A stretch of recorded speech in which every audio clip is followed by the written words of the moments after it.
एक बादशाह ने एक दिन अपने वजीर से बुलाकर कहा कि हमारे महल में अक्लमंद तो सब ही हैं, लेकिन कोई एक ऐसा भी होना चाहिए जिसके अजीब व गरीब सवालों जवाब सब कर हम फारिग औकात में महजूज हुआ करें।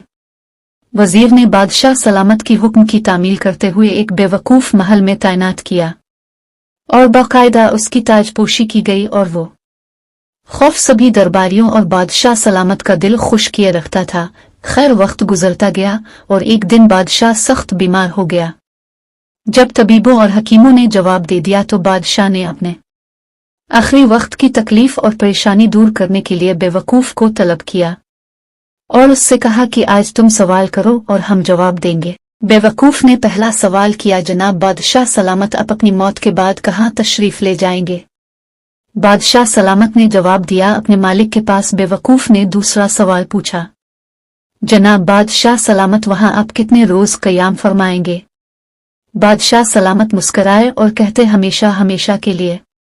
बेवकूफ ने अपना तीसरा सवाल पूछा, बादशाह सलामत वहां आपने अपने लिए आराम कयाम व ताम का इंतजाम भी खूब किया होगा।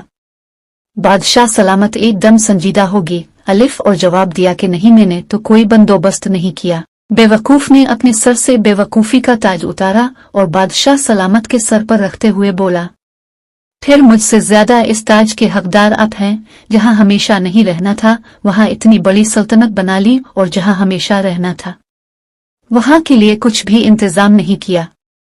प्यारे दोस्तों, हमें इस वाकया से ये सबक मिलता है कि दुनिया की मुख्तसर जिंदगी खुद के लिए ऐश व आराम का सामान तो इकट्ठा कर लेते हैं, जहां हमेशा के लिए लूट के जाना है वहां की तैयारी कुछ भी नहीं।